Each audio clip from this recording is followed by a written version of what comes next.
see you there. I'd like to take a minute to talk to you about some of my favorite authors and books, just because I've dwelt a little too heavily on the negative lately. Well, lately's relative, as I haven't updated in a while. 1 second.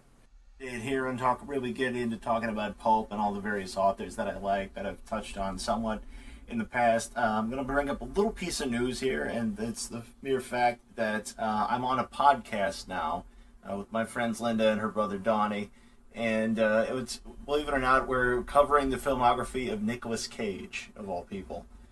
We call it Cage's Kiss, the Ultimate Cage Cast. So we've been going through his movies from when his career started with an obscure TV pilot in 1981 onward, hopefully to the present. That's if we're able to keep going with it. So far, I think we're up to 1989 with it.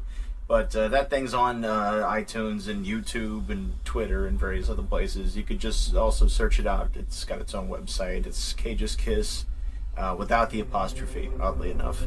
So look that up. But before you do that, look at this parade of books that I happen to enjoy. So, to start off, a lot of you probably already know that I am a huge fan of Edgar Rice Burroughs. Edgar Rice Burroughs, an author who got his start in 1912 with this book, A Princess of Mars. Burroughs had not been a writer previous to that, really. He'd been sort of a jack of all trades, and he actually at one point did own a bookstore in Arizona. He is not widely well regarded as a literary author, but he was very, very popular, pretty prolific, been adapted to film a number of times, especially for Tarzan. Tarzan is not one of my favorites, that's why it's not mentioned here, but I'm showing a lot of these older volumes partly because his work often is as famous for the cover art as it is for the content. So we got Michael Whalen here, and these are Frazetta. There's Whalen again. Burroughs was adapted, like I said, a number of times for Tarzan and some of the other properties by Amicus in the 70s. But the Barsoom series, the Mars series, did not get adapted to film until 2012 with Disney's horrendous movie John Carter. John Carter is the name of the main character, but like just calling a series about a guy going to another planet and slashing up people with swords just by the title character's name is kind of lame, especially when his name's just John Carter. It's a couple of really standard names. Burroughs, one of his strengths is the fact is that he was a real world builder. He would flesh out these societies and he'd give them conditions and rules. Like, for example, like Mars is a planet. You know, it's a dying world, which is continuously stated, which is I think largely just to add to the mystique. You can see sometimes there's flying animals. There's these monstrous green men. There's these awesome cities with no stairs. It's all ramps. Cutting up 14-foot tall green guys and riding around on his reptoid dog there. Like it's very inspiring to an imagination, especially a young imagination or an untainted imagination, possibly. Burroughs took a lot of shots at organized religion, and he had a lot of fun with making like regimented and ridiculous societies, and usually that was the point. It was fairly evident, and sometimes the appeal runs out fast. He's about even money running between inspired and uninspired books, depending on what your standard is. They began the 1912 stuff through 1917 is very wide-eyed, very optimistic and inspired, very old world kings and queens, and then with the revolution in Russia, he take on this unfortunate anti-Soviet, anti-communist bent that shows up in stuff like Castback series. One of his later series that began in the 30s, the Venus series. This is book 3, not book 1, by the way. That starts off with a very strong anti-communist bent, and I guess he kind of got bored with it because it's gone by halfway through the second book. Like there's no further mention of it really. But this third book, Carson of Venus, the hero takes on what are basically the Nazis on Venus. And it's a really good example of playful Burroughs world building. This is Edwin L. Arnold, Gulliver of Mars. This is the only book that I've read from Arnold, even though I do own another one, Fra the Phoenician. One of the reasons I read this, I think one of the reasons most people read this one, is because it is said to have inspired A Princess of Mars. And if you read it, there is a lot eerily in common with this and Princess of Mars and the second book, Gods of Mars. It is definitely a different flavor from what Burroughs' writing is. Burroughs' writing is very race against time. It's very very integral romance. It's very plotty. It's very pro-royalty, pro-old world. This thing is the dying planet Mars is a little bit little bit more of a tragic element. It's a little bit though there's an element of mysticism there. It's a little bit, let's say, Frank Baum, Lewis Carroll, like discovery fantasy, which Burroughs has a lot of. That's probably why this resonated with me, because it does feel a lot that way. But there's like a river of the dead and an ice cave and stuff like that, which reflects like the whole plot of the second Burroughs Mars book. And it is less swashbuckling and it's far less action. It's almost actionless by comparison, but it's has those worlds of wonder, tons of old world whimsy. And it meanders in the strangest way, which is actually disarming rather than frustrating. Sticking with the sword and planet theme, this is the second. This is another series from the 1930s. So Otis Delbert Klein was an editor primarily. He was also a writer when he needed to be, and he wrote a series. His Mars series was his second series, unlike Burroughs. He wrote a Venus series prior to this. He actually wrote his Venus series before Burroughs wrote his. Klein is very good at importing elements that made Burroughs popular. These are very much sword and planet, high romance. This centers on basically sort of a love triangle with an odd result. There's glass block castles. There's these weird spherical aliens from another planet on there, apart from the Martians.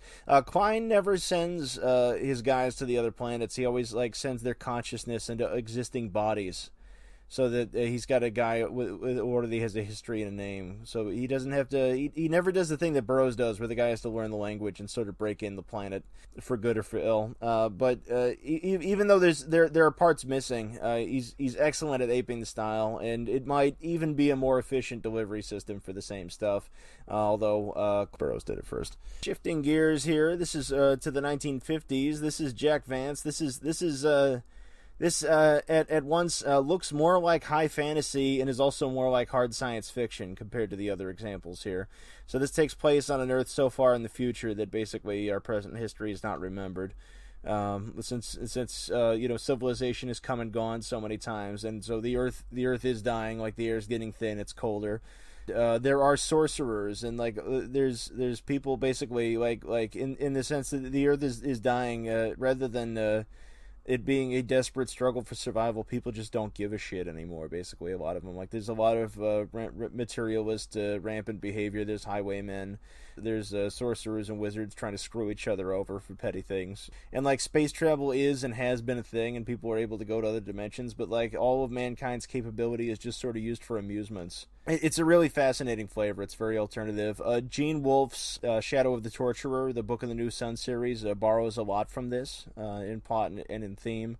I like this one a little bit better, but that's probably because this doesn't attempt to be a novel. This is short stories all set in the same universe, and Vance had other books with this afterwards, but I haven't read any of those yet except for one short story. Vance also heavily reflects Clark Ashton Smith. Clark Ashton Smith was an author in California. He had the distinction of he's very much a poet and then author, but his stories are fantastic. Very offbeat compared to writing in general, and compared to the pulps of his time. He wrote in the 1930s for the pulps. He was a friend and correspondent of both H.P. Lovecraft and Robert E. Howard. So he's part of the big three, the Lovecraft circle. He was one of Weird Tales' big contributors. This volume's titled after the city of the Singing Flame, which is a story with a sequel. I don't remember the exact title of the second part, but they're both. It's a really good introduction to him. It's awe-inspiring. A lot of horror collections reprint Return of the Sorcerer from him, which is distinctive, but it's not his best story. I'd recommend City of the Singing Flame or Vaults of Yovombus. He's like Howard. He did a bunch of them. They can kind of blend into each other, but if it's the flavor you're going back there for, and it usually delivers. This is more of a science fiction guy. This is Hugo Gernsback. The Hugo Award is named for him. He edited a few different science fiction magazines in his day. And I think I've heard it said that he only wrote Ralph 12C41 Plus just to have content for his magazine, so people could see the kind of thing he was looking for. But all the same, this thing is wonderful for the same reason that a Princess of Mars or Gulliver of Mars would be wonderful. Even though it is set in a future Earth. The main character is a genius who's and people don't have last names, they have numbers. Because it's the future, food pills and all that. And he's got the plus, signifying that he's like one of the most geniuses out there. And a large part of the book is just like what a lot of old science fiction is. It's a guy going around a future city pointing out various future things. He has a girlfriend that from Europe who he rescued from a great distance, and she's come to visit. He's showing her all the wonderful inventions that we're going to have in the future, or at least Hugo Gernsback thought we would have. One of which, sort of disgustingly, is a restaurant where the food is shot into your mouth pre-chewed. Not a big fan of that one, but this thing also very, very disarming, and a lot of people write this off. They're bored with it. They think it's just a grocery list.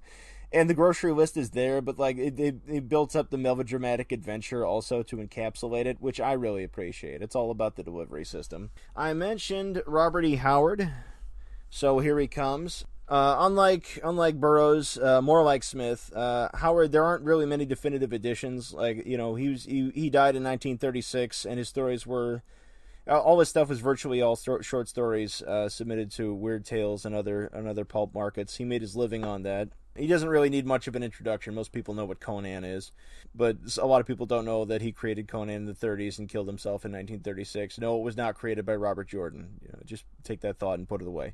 Howard, largely, it's the writing. It's the fact that he's really convinced of everything that's going on. So there's a lot of like insane energy in the thing. It's rampant. Everything's very dramatic. It's been pointed out that it really doesn't matter who's speaking or whether anyone's speaking, because the writing is the same inside and outside the quotation marks, which is true. Basically, every word that Robert E. Howard wrote, whether it was prose or poetry, you could set that to metal music and it would just fit. Like it's much like the cover art. Is that you have ripped dudes with swords and axes and whatever else, and sometimes ripped chicks with swords and axes in various historical realms, which Howard invented, include the existence of Atlantis and such like. And he has a lot of what H.P. Lovecraft had and a lot of what Clark Ashton Smith had, except like he was known as Two Gun Bob, so it's all very much exciting violence and rescue, and these fatalistic guys, or like they're gonna do what they're gonna do, and if they die in the process, so be it. Much like the author himself. Little bit of a different bent here, but from the same era. We have Sax Rohmer, an Irish author writing in England, created Fu Manchu, which was a very, very long-running series. This is an entry into the now frowned upon, and probably rightfully so, yellow peril genre. It was this idea, escalated most heavily in the late 19th century by Kaiser Wilhelm, that Asia was going to overrun the world and rule it. And so there were popular fears to that effect. And one of the many people who exploited them was Rohmer in this series. It's set in the Limehouse district of London, where a lot of Chinese immigrants resided. And brilliant detective Nayland Smith and his partner Dr. Petrie have to match wits with Fu Manchu. Fu Manchu is a master of disguise. Nayland Smith is a master of disguise. Fu Manchu has mysterious female servants, one of whom falls in love with Dr. Petrie at one point, which helps elevate the drama of books 1 and 2. If you're going to go into this, I only recommend the first 3 volumes. After that, there was a long hiatus, and he picked it up in the 30s. And at that point, it had sort of had all the steam sucked out of it, and it was more about Fu Manchu's daughter. It goes onward from there, and I'm mostly just miffed because in the first few, the narrator is Dr. Petrie, so it's like a Holmes Watson thing, and that's lost after book 3. I read a lot of Yellow Peril stuff that falls sort of in the shadow of Fu Manchu, just because that was so popular. I believe, let's see here. Okay, so yeah, Robert J. Hogan did. He's the creator of the G8 series, which is a World War I flying ace spy thing. So he did Wu Fang. I think this series actually ended because they were sued by the Sax Rohmer estate because it was too similar, and it is highly similar. And then we get Dr. Yen Sin by Don Kehoe, who also did a World War I Flying Ace series. I think it's the Strange series. Sorry, Philip Strange, Strange War. Yeah, I've got a volume of that on the shelf over there. I cheated and looked. These both are very much the Fu Manchu clones, with the brilliant detective and the assistant and the girlfriend. and the various death traps. And frankly, I'll take as much of that off the conveyor belt as I can get, just because it's all the James Bondian things before James Bond. It's halfway between Dr. No and Flash Gordon, and that's really the appeal. They're just wild. Going for non-pulp here. So this is the only non-fiction one you're going to see here. This is Lincoln Steffens' The Shame of the Cities, which is a series of articles that he wrote between 1900 and 1904. He was sort of a contemporary. He was a contemporary of Upton Sinclair, so this was muckraking journalism, which very important for that time, just because the industry and government, kind of like now, had a lot of rampant self-interest and corruption. And the theme continues into this fictional work, George W.M. Reynolds' The Mysteries of London. This ran as a penny dreadful in the 1840s. It is set in the same city, London, during the 1830s, and follows a couple of poor little rich kid innocents who get caught in the machinations of both high and low society. This is volume 1 of 4, I believe. And this is almost 1,200 pages, I think. Reynolds is never obscure as to his purpose. He talks very openly about the social ills that he's addressing, and he reminds you at every turn, like, this is why we're here, this is what we're reading, this is what you have to be reminded of, and he's not about to let you forget it. Lincoln Steffens is more dispassionate, and he goes through a series of American cities at the turn of that century, and we can see St. Louis and Pittsburgh and Minneapolis and various other places where just a ridiculous amount of bald-faced open corruption existed. These should be depressing, and they are in a sense, just because reading them in the 21st century and finding that things haven't changed. But it's also very, very, very illuminating stuff. And the Mysteries of London also functions as an entertainment. It actually succeeds on both levels, I felt. All right, Walter B. Gibson, a.k.a. Maxwell Grant, created The Shadow, in a sense, created The Shadow in 1931. The Shadow had been we all know the who knows what evil lurks in the hearts of men. The Shadow knows. Before that was the Orson Welles radio series. That voice intro was used for Street and Smith's series of radio dramas. It was think about like a little bit like Twilight Zone or something, or Alfred Hitchcock Presents, where there would be different stories with different characters week in and week out, but each story would be introduced by the Shadow. It'd be kind of like the Crypt Keeper on Tales from the Crypt. And Street and Smith had stopped using the character for a while, but then they were afraid that somebody was going to infringe on their copyright. If they stopped using it, it would go to the dog. Somebody else would take it. So they commissioned Walter B. Gibson under house name Maxwell Grant to write a series about this mysterious crime fighter guy with powers who we're meant to believe is real. I think some of these have a thing in the front where it's like, yeah, there we go, from the Annals of the Shadow, and it's as told to Maxwell Grant. These are a bit different from everything else here, in that the fantasy element is usually confined to the Shadow's mental powers, which he gained in the Far East. He has agents. All the movies represent that. He has people who he's helped who work for him.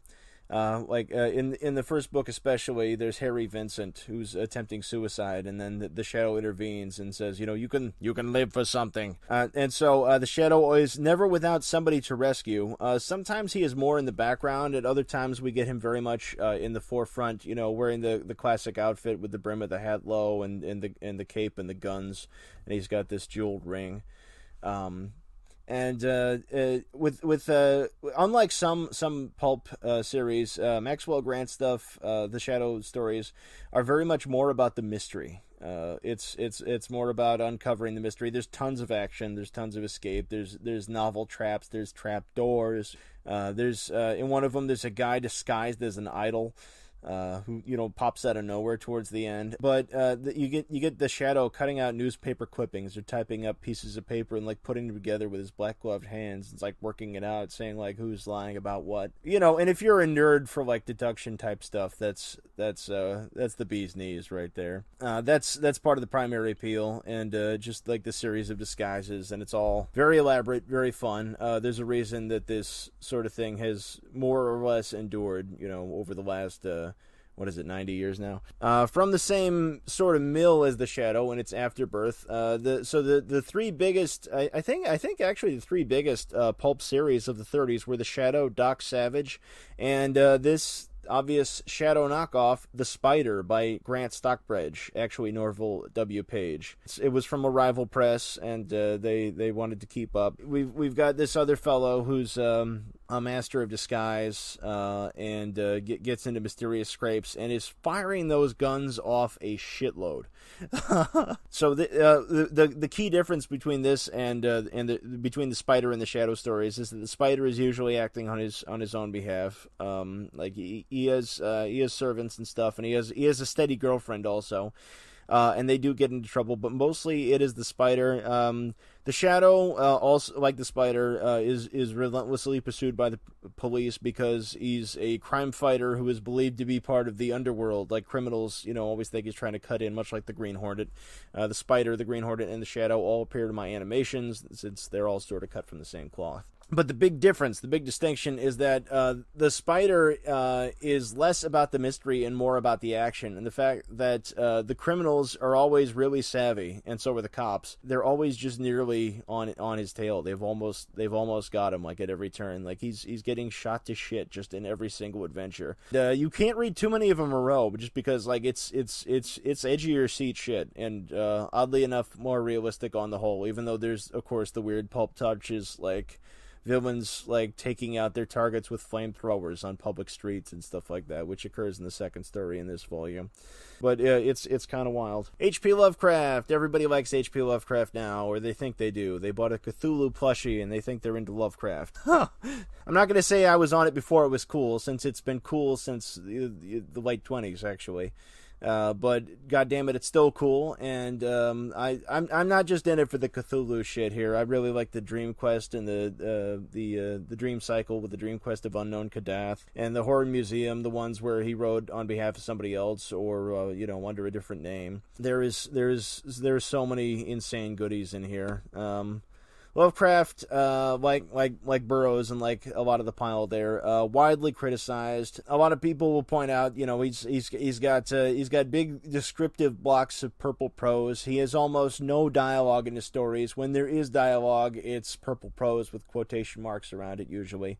Characters are usually recalling this scrape in which they researched something terrible, and this something terrible turned out to be real, and they were nearly killed by it. These John Jude Palancar illustrations don't hurt at all, by the way. But yeah, no. Best known for creating the Cthulhu mythos. He did At the Mountains of Madness, Statement of Randolph Carter, Call of Cthulhu. I rather like The Mound. It's the Green Meadow in this one, and Crawling Chaos, the ones that he wrote with his wife that he had for a while there.